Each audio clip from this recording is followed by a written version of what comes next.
19장 11절부터 27절까지 말씀이 되겠으며 제 성경으로는 신약 성경 128면에 있습니다.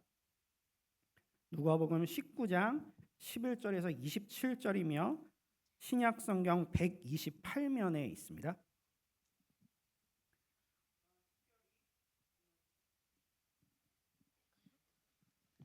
그들이 이 말씀을 듣고 있을 때 비유를 더하여 말씀하시니 이는 자기가 예루살렘에 가까이 오셨고 그들은 하나님의 나라가 당장에 나타날 줄로 생각함이더라.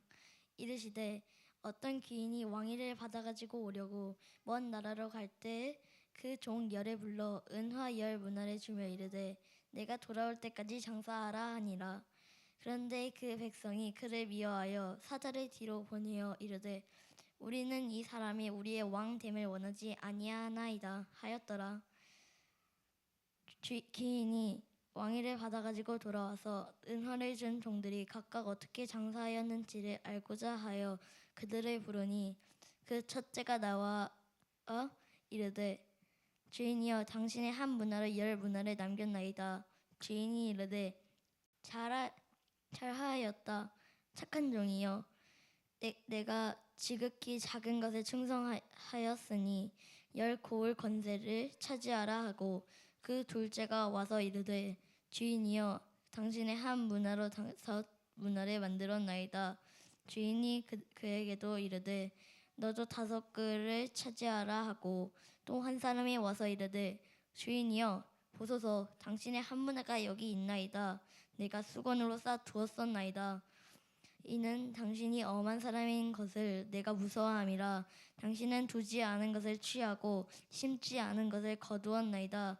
주인이 이르되 악한 종아 내가 내 말로 너를 심판하노니 너는 내가 두지 않은 것을 취하고 심지 않은 것을 거두는 엄한 사람인 줄로 알았느냐?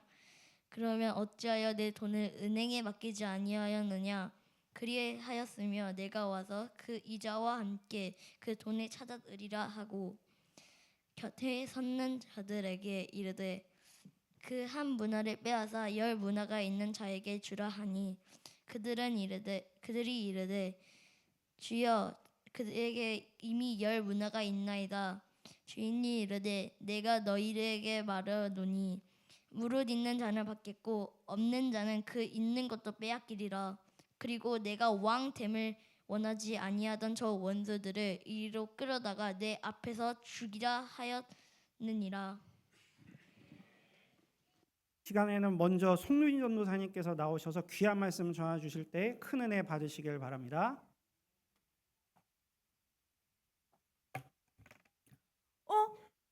이거 선생님이 주신 씨앗이에요. 이 씨앗을 어떻게 하면 좋지? 흙에다가 심고 물도 주고 귀찮아. 그냥 이렇게 예쁜 수건에다가 싸두면 좋을 것 같아. 흙에다가 심었다가 벌레가 가져가 버리면 어떡해요? 선생님이 다시 가져오라고 할 텐데. 그리고 이 씨앗을 새가 물어가면 어떡해요? 내가 이렇게 수건에 잘 싸두었다가 선생님한테 갖다 주면 선생님이 좋아하실 거예요. 우와, 이렇게 씨앗을 수건에 싸두면 어떻게 될까요? 그래요. 썩을 수도 있어요. 그런데 하나님께서 이 씨앗처럼 아주 많은 것을 우리에게 주셨어요. 하나님의 백성인 우리들은 하나님이 주신 것을 가지고 어떤 태도와 어떤 모습으로 살아가야 할까요? 예수님께서 해주신 이야기를 한번 들어볼게요. 예수님은 제자들과 함께 이야기를 나누었는데요. 제자들이 이렇게 얘기했어요. 예수님이 이제 왕이 되실 거예요. 예수님이 예루살렘에 가시면 왕이 되실 거예요. 하나님 나라가 곧 이루어질 거예요. 그런데 이것은 제자들과 사람들이 잘못 생각한 거였어요. 그래서 예수님께서 이 사람들을 위해서 한 가지 이야기를 들려주셨어요. 얘들아, 이야기를 잘 들어봐. 어느 주인에게 주인이 멀리 왕이 되기 위해서 떠나야 했어요.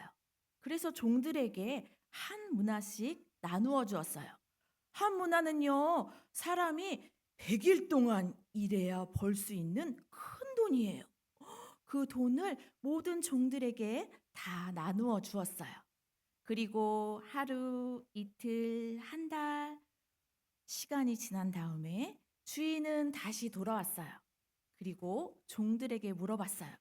얘들아, 너희는 무엇을 하였느냐? 한 종이 이렇게 얘기했어요. 주인님, 주인님, 저는요, 주인님이 주신 한 문화로 10문화를 남겼어요. 이것 보세요. 아우, 무거워. 와, 한 문화를 가지고 장사를 해서 10문화를 남겼대요. 이것을 듣고 주인은 뭐라고 했을까요? 주인이 이렇게 얘기했어요. 맞아요. 잘했다. 뒤에 말이 더 중요해요. 충성된 종아. 그리고 나서 또 다른 종이 말했어요. 주인님, 주인님, 저는요, 주인님이 주신 한 문화로 5문화를 남겼어요. 아이고, 무거워라. 이 5문화를 남긴 종을 보고 예수님 주인은 뭐라고 했을까요? 알아요. 잘했다. 뒤에 말이 더 중요하다고 했죠? 충성된 종아. 자, 마지막 종이 나타나서 또 이렇게 얘기했어요. 주인님, 주인님은요, 무서운 사람이잖아요. 그래서요, 제가 한 문화를 수건에 고이 싸두었어요. 잃어버리면 어떡해요? 큰일 나잖아요. 이 종을 보고 주인이 뭐라고 했을까요? 악한 종아, 내가 차라리 은행에 넣어두지 그랬느냐? 너의 것을 빼앗아 10문화가 있는 사람에게 주어라. 이렇게 얘기했어요. 예수님은 이 이야기를 들려주시면서 주인이 다시 돌아온 것처럼 예수님도 다시 돌아올 거라고 말씀하셨어요. 그리고 예수님이 다시 오실 때까지 우리가 어떤 모습과 태도로 살아가야 되는지 이야기해 주셨어요. 아까 충성된 종아라고 칭찬했던 종들 기억하나요? 예수님, 이 주인이 종들에게 한 문화를 준 것처럼 하나님은, 예수님은 우리들에게 잘하는 것을 주셨어요. 그림을 잘 그리는 친구도 있고요. 피아노를 잘 치는 친구도 있어요. 말을 친절하게 잘하는 친구도 있어요. 다른 사람의 말을 잘 들어주는 친구도 있고요. 양보를 잘하는 사람도 있어요. 하나님이 주신 거예요. 하나님을 닮은 지혜도 주셨어요. 우리가 어렵고 힘들 때 어떻게 해야 할지 하나님께서 지혜를 주신 거예요. 이것들을 가지고 우리는 어떻게 해야 될까요? 지혜는 내 거야. 나만 쓸 거야. 그림 잘 그리는 건 내 거야. 나만 잘 그릴 거야. 남들에게 말 잘하는 건 내 거야. 나한테만 친절하게 이야기할 거야. 이렇게 꽁꽁 싸매어 두면 될까요? 아니에요. 하나님이 기뻐하시는 대로 하나님과 다른 사람들을 위해서 우리는 잘 사용해야 돼요. 이것이 바로 충성하는 모습이에요. 예수님은 이렇게 우리가 충성하며 살아가라고 하셨어요. 그러면 충성은 어디에서 해야 될까요? 교회에서만 충성하면 될까요? 예배할 때 우리는 충성스럽게 하나님께 예배해요. 찬양할 때 우리는 열심히 충성하며 찬양해요. 이렇게 교회에서만 충성하면 될까요? 아니에요. 우리는 집에서도 부모님께 그리고 동생들과 가족들에게 충성할 수 있어요. 그러면 또 어디에서 우리는 충성할 수 있을까요? 우리가 가는 유치원이나 어린이집, 유초등부는 학교, 청소년부 학교에서 우리는 충성할 수 있어요. 이렇게 우리는 하나님이 우리에게 주신 것을 가지고 어디서나 언제서나 언제나 열심히 성실하게 충성해야 돼요. 그렇게 충성하다 보면 예수님이 우리에게 이렇게 말씀해 주실 거예요. 우리 어른분들이 같이 읽어주실까요? 시작! 잘하였다 착한 종이여 내가 지극히 작은 것에 충성하였으니. 자, 이 말을 한꺼번에 확 줄이면 이런 말이 될 수 있어요. 우리 유치부 친구들은 어저께 배웠어요. 같이 우리 어른분들이 같이 읽어주시면 좋겠습니다. 시작! 주님이 다시 오실 때까지 충성하라. 자, 우리 모두 주님이 다시 오실 때까지 충성할 수 있나요? 자, 그렇게 대답한 우리 유치부 친구들은 모두 유치부실로 출발! 우리 어린이들 축복하겠습니다. 너는 시냇가에 심은 나무라. 하나님의 사랑 안에 믿음 뿌리 내리고 주의 뜻대로 항상 살리라.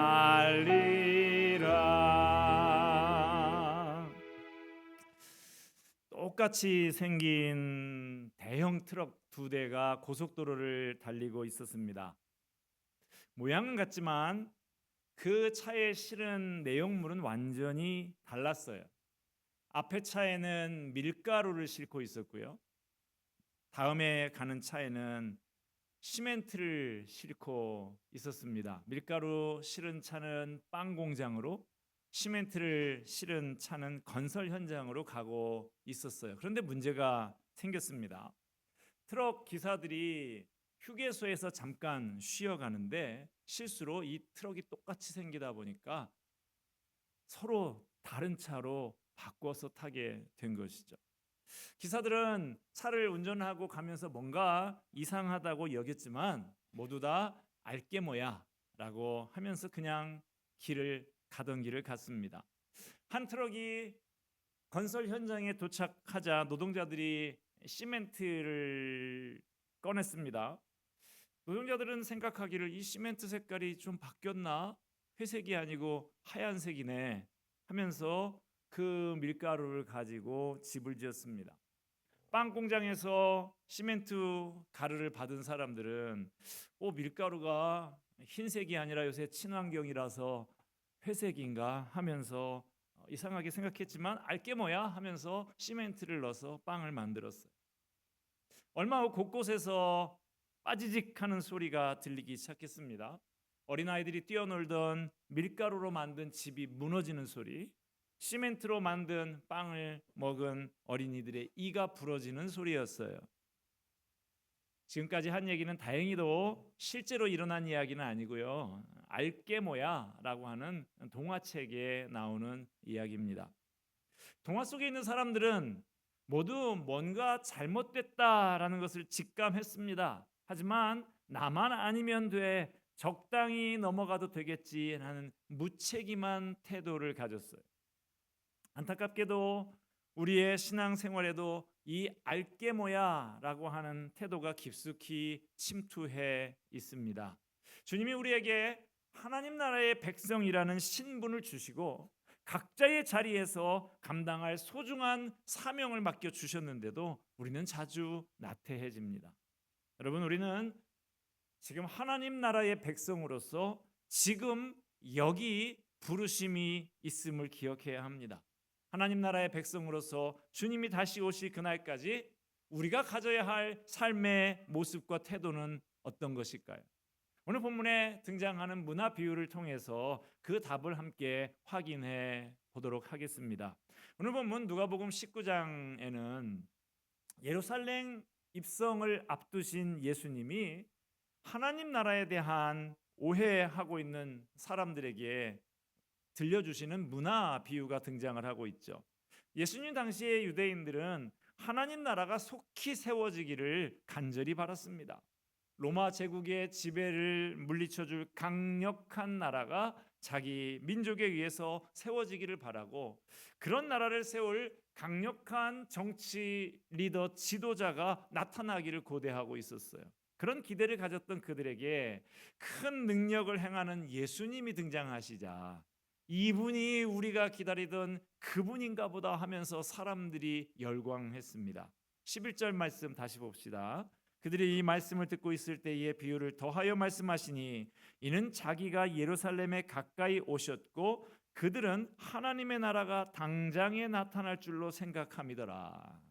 사람들은 예수님이 예루살렘을 향해 올라가시는 거 보고는 이분이 바로 로마 제국을 물리치고 자신들의 한을 풀어줄 화려한 하나님 나라를 당장 세우기 위해서 예루살렘에 올라가신다고 생각을 했어요. 그러나 그들이 그렇게 간절히 바라는 나라는 예수님이 꿈꾸며 계획하시는 나라와 전혀 달랐습니다.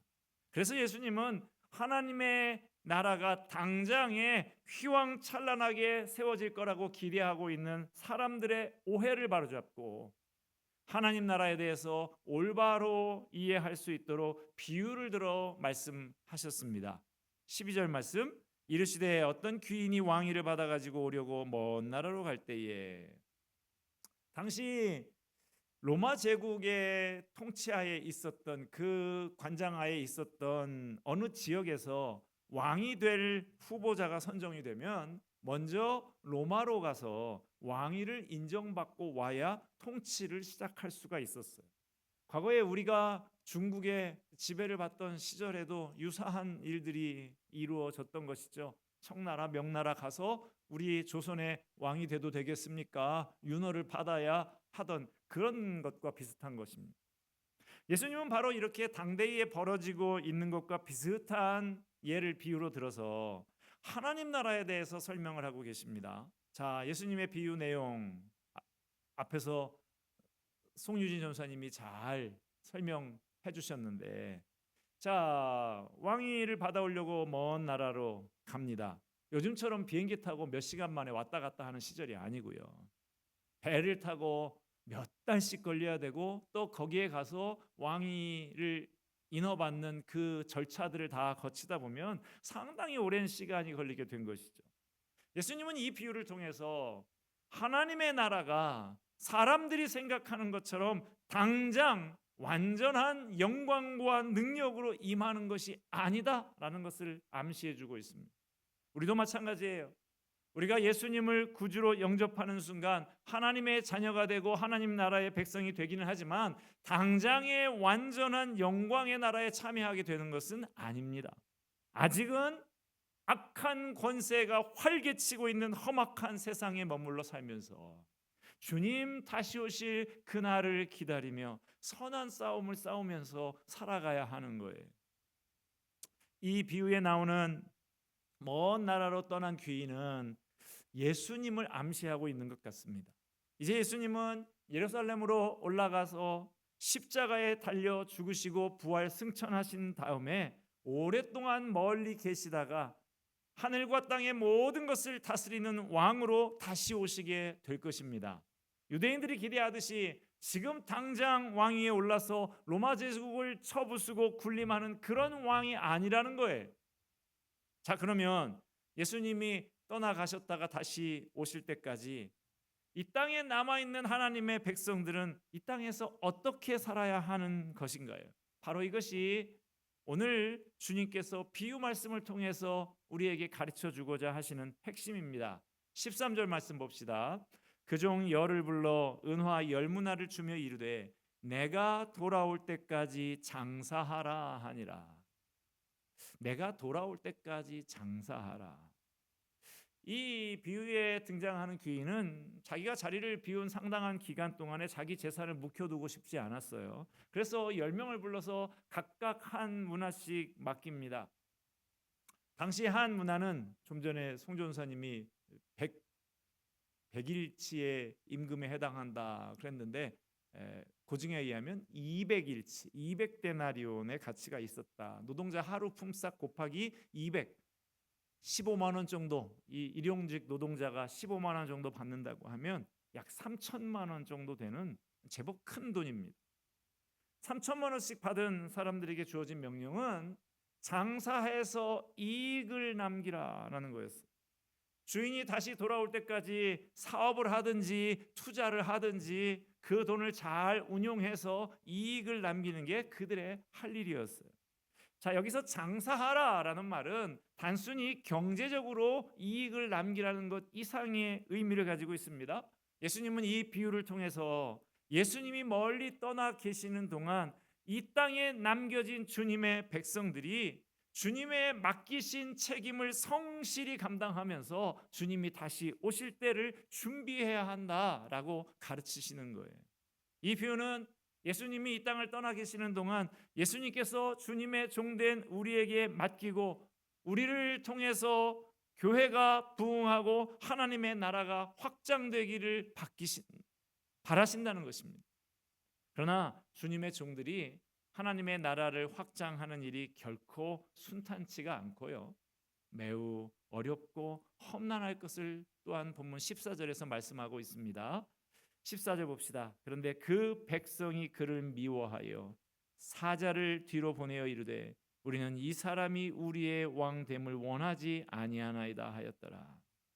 이 귀인이 왕위를 받기 위해서 떠나 있는 사이에 반대 세력이 일어나서 왕위 계승 반대 운동을 벌인다는 거예요. 이것은 무엇을 말씀하시고자 하는 것일까요? 예수님이 다시 오실 때까지 이 땅의 사람들이 예수님을 거부하고 도전하고 하는 일들이 계속해서 일어나게 된다는 것입니다. 여러분 어때요? 주님의 예언이 맞죠? 교회를 욕하고 기독교인들을 비난하는 것이 점점 더 심해지죠. 예수님은 이렇게 교회와 기독교인들을 반대하고 비난하는 험악한 상황 가운데 있지만 주님의 종된 우리가 그래도 하나님 나라의 일을 감당해야만 한다고 비유를 통해서 말씀해 주고 있는 것입니다.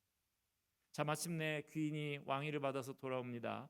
예수님께서 영광과 능력의 왕으로 이 땅에 다시 돌아오실 것을 말씀하시는 거예요. 15절 봅시다. 귀인이 왕위를 받아가지고 돌아와서 은화를 준 종들이 각각 어떻게 장사했는지를 알고자 하여 그들을 부르니, 자, 사람들을 불러 모읍니다. 일일이 보고하라고 합니다. 16절에 그 첫째가 나와 이르되 주인이여 당신의 한 문화로 10문화를 남겼나이다. 원금의 10배가 되는 수익을 올렸다는 것. 수익률이 1000%에 엄청나죠. 여러분, 이런 사람이 만약에 펀드 매니저라고 하면 여러분 여기다가 자금을 맡기고 싶지 않겠습니까? 17절 주인이 이르되 잘하였다 착한 종이여 내가 지극히 작은 것에 충성하였으니 10고을 권세를 차지하라 하고, 주인은 종이 일한 것을 평가하면서 지극히 작은 것에 충성했다고 합니다. 그리 크지 않은 일을 맡겼지만 주인의 뜻에 따라서 신실하게 일해서 좋은 결과를 얻었다는 것이죠. 그러면서 이 사람에게 10고을을 다스리는 권세를 줍니다. 팀장 자리 맡겨서 그거 충성했더니 단체장으로 승진시켜주는 그런 것과 같은 거예요. 18절 19절 보면 또 다른 종이 보고를 합니다. 원금의 5배 되는 수익을 올렸다고. 이 사람 역시 왕에게 잘했다고 칭찬하고 보상을 받았습니다. 그러나 그렇지 못한 종이 있었어요. 20절 21절 또 한 사람이 와서 이르되 주인이여 보소서 당신의 한 문화가 여기 있나이다. 내가 수건으로 싸두었었나이다. 이는 당신이 엄한 사람인 것을 내가 무서워함이라. 당신은 두지 않은 것을 취하고 심지 않은 것을 거두나이다. 이 사람은 앞에 언급한 종들과는 전혀 달랐어요. 주인은 장사해서 이익을 남겨라 그랬지만 이 사람의 생각은 달랐습니다. 열심히 일해서 내가 수익을 남겨봐야 주인 좋은 일만 시키는 것이고, 잘못해서 손실이 나게 되면 주인에게 문책을 당하게 되지 않겠냐, 그게 두려워서 아무것도 안 하고 가만히 있었다는 것이. 하이 리스크 하이 리턴이라고 들어보셨죠? 위험을 감수하고 용기 있게 투자를 해야 높은 수익도 얻을 수 있는 것이다 라는 것이죠. 그런데 이 사람은 조금이라도 위험하다 싶은 일, 책임질 일은 시도조차 하지 않았던 거예요. 만일 우리가 하나님 나라의 백성으로서 충성하지 못한다고 하면 그 이유는 능력이 부족해서가 아니에요. 바로 오늘 이 세 번째 나온 종처럼 하나님을 오해하고 있거나 세상을 주님보다 더 두려워하기 때문입니다. 여러분, 내가 괜히 나섰다가 상처만 받으면 어떡하지 하는 두려움으로 주님이 주신 사명을 꽁꽁 싸매고 있는 것은 아닙니까? 하나님 나라의 백성은 주님이 반드시 다시 오신다는 것을 믿는 사람입니다. 그러므로 실패할 위험이 있어도 주님을 의지하면서 내게 맡겨진 것 가지고 과감하게 세상으로 나아가는 용기를 가진 사람들입니다. 주님은 우리가 주님을 믿고 기꺼이 모험적인 발걸음을 내딛기를 원하고 계십니다. 예수님은 우리를 구원하시기 위해서 위험을 무릅쓰고 모든 것을 내던지신 분이셨어요. 그런 예수님이 자신의 종들에게 어떤 자세로 살기를 원하실까요? 오늘 본문은 하나님 나라의 백성인 우리가 주님 다시 오실 때까지 이 세상에서 어떻게 살아야 하는지를 가르쳐주고 있습니다. 자, 오늘 비유 속의 종들을 보면 모두 다 한 문화씩 받았어요. 지금 이 자리에 있는 우리 모두도 다 하나님 앞에 받았습니다. 오늘 우리가 가지고 있는 시간, 재물, 재능, 건강, 이 모든 것이 다 하나님께 받은 것들이에요. 내가 가진 모든 것이 다 내 거라고 생각하는 사람은 도둑입니다. 남의 재산을 자기 거라고 생각하면 도둑이죠. 마찬가지로 하나님께 받은 것인데, 하나님 것인데 그걸 다 내 거라고 하면 도둑인 것이죠. 우리가 이제까지 이런 잘못된 생각을 가지고 살았다면 바로 잡아야 합니다. 내가 가진 모든 게 다 하나님 것이다, 하나님께서 내게 맡겨주신 것이다 라는 건 명심하고 이제부터 주님의 뜻에 맞게 맡겨진 일에 충성하며 사는 우리가 되기를 바랍니다. 하나님은 받은 사람에게 결산보고하라고 하십니다. 많든 적든 다 주님 앞에 가서 보고해야 합니다. 예수님께서 이 비유를 말씀하시는 것은 주님이 영광으로 이 땅에 다시 오실 때도 마찬가지라는 거예요.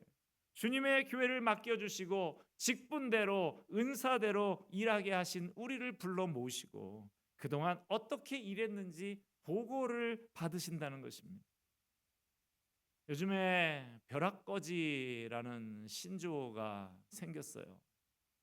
반도체 주식 가격이 급등을 하고 부동산 가격이 요새 동탄이 22억을 간다는 둥 그렇게 급등을 해서 어떤 사람은 갑자기 재산이 몇 억씩 그렇게 늘어가지고 벼락 부자가 됐고, 반대로 그런 것 하나도 없는 사람은 졸지에 상대적으로 벼락 거지가 되었다, 그런 이야기인 거죠. 여러분 중에 벼락 부자 되신 분 있습니까? 남몰래 미소 짓고 계신가요? 너무 좋아하지 마세요. 여러분 중에 혹시 벼락 거지 되신 분 있습니까? 빚을 내서라도 내가 샀어야 되는데 하면서 후회하고 계신가요? 너무 슬퍼하지 마십시오.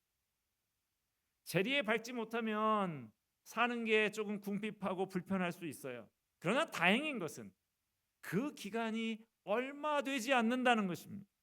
기껏해야 몇십 년이, 그러면 주님 앞에 서서 보고하게 됩니다. 그때는 내가 벼락 부자였든지 벼락 거지였든지 그렇게 중요하지 않을 것입니다. 주님께서 우리더러 내 잔고 증명해봐라 하시지 않을 거예요. 집문서 내놔봐라 하지 않으실 거예요. 그동안 하나님 나라를 위해서 어떻게 일했는지 보고해봐라. 그동안 복음을 위해서 어떻게 헌신했는지 보고해봐라. 그동안 교회를 어떻게 섬겼는지 보고해봐라. 그동안 전도해서 구원받은 사람이 누가 있는지 한번 보고해봐라. 이렇게 물으실 거예요. 오늘 비유에 왕 앞에 결산보고를 하고 있는 이 세 사람이 나오지만, 사람은 세 사람이지만 실은 두 부류로 나눌 수가 있습니다. 주님이 맡긴 일에 충성한 사람, 주인의 뜻을 무시하고 충성하지 않은 사람, 이 두 부류로 나눌 수가 있어요. 애를 썼지만 지혜가 부족하고 능력이 부족하고 해서 많이 남기지 못할 수도 있어요. 남긴 것이 차이가 날 수도 있습니다. 그런 것은 그렇게 중요하지 않아요. 얼마나 많이 남긴 게 중요한 게 아니라 받은 것을 가지고 어떤 자세로 어떻게 살았느냐 하는 것입니다. 하나님 보시기에 최선을 다했느냐? 하나님은 그걸 보시는 것이죠. 오늘 비유의 끝부분을 보면 받은 문화를 수건에다가 싸두었던 사람의 것을 뺏어서 열무나 가진 사람에게 주라라고 합니다. 하나님은 받은 것을 잘 운용하는 사람에게 더 맡겨주신다라는 걸 알 수 있어요. 반대로 선용하지 못한 사람은 있는 것까지도 빼앗기게 된다라는 것을 알 수가 있습니다. 하나님은 받은 것을 잘 쓰는 사람에게 더 주십니다. 우리가 주님을 기쁘게 하려고 시간과 물질과 은사를 바로 쓴다면 그런 사람에게 주님은 더 큰 축복을 주십니다. 자녀는 하나님이 나에게 맡겨주신 것이구나, 이걸 깨달은 사람은 그 자녀를 하나님의 마음에 꼭 쏙 드는 그런 사람 만들기 위해서 눈물을 흘리며 땀을 흘리면서 기도합니다. 그리고 자녀에게 세상에서 출세해라 하지 않고 하나님의 마음에 드는 사람이 되라고 교훈합니다. 그러면 하나님은 그런 사람의 자식이 더 잘 되도록 복을 주십니다. 여러분, 우리는 하나님의 자녀, 하나님 나라의 백성입니다. 세상에 속한 사람이 아니에요. 하나님이 주신 젊음입니다. 하나님이 주신 가정이고 자녀입니다. 하나님이 주신 재능이고 하나님이 주신 재물입니다. 하나님이 세워주신 자리이고 직분입니다. 다 하나님이 주신 거예요. 하나님 나라는 이 땅에 이미 시작이 되었지만 주님이 영광 중에 다시 오실 그날까지 아직 완성되지 않은 상태에 놓여 있습니다. 따라서 우리가 이 땅에서 머무는 시간은 아무 의미 없이 그저 흘려보내야 할 시간이 아닌 것이죠. 우리가 왕 되신 하나님의 백성, 하나님 나라의 백성인 것을 삶으로 증명해야 될 충성의 시간이라는 것입니다. 주님은 우리가 단순히 하늘만 쳐다보면서 막연히 기다리는 거 원하지 않으십니다. 각자의 맡겨진 삶의 현장에서 부지런히 일하며 주님의 다스리심을 확장해 나가기를 원하고 계십니다. 이제 멀지 않아서 우리 모두 주님 앞에 서서 결산 보고할 때가 다가오고 있습니다. 어떻게 살다가 하나님 앞에 서시겠어요? 하나님 나라를 위해서 충성하며 사는 저와 여러분이 되기를 바랍니다. 주님 다시 오시는 그날 잘하였다 착한 종이여 하는 칭찬의 주인공이 바로 저와 여러분이 되기를 주님의 이름으로 축복합니다. 기도하겠습니다. 은혜와 사랑이 풍성하신 하나님 아버지, 주님께서 장사하여 이익을 남기라, 충성하라 하시는 말씀 주시는 것 가슴 깊이 새기고 우리의 삶에 적용하는 우리가 되게 하여 주시옵소서. 이 시간 성령께서 우리의 마음 감동하여 주셔서 주님 앞에 서서 결산하는 그 모습을 보게 해 주시옵소서. 하나님께서 주신 고귀한 인생을 허비하지 않고 주님의 뜻을 따라 선용하여서 주님께 칭찬받으며 주님께서 더 많이 맡겨주시는 복된 삶이 되게 해 주시옵소서. 예수 그리스도의 이름으로 기도드립니다. 아멘.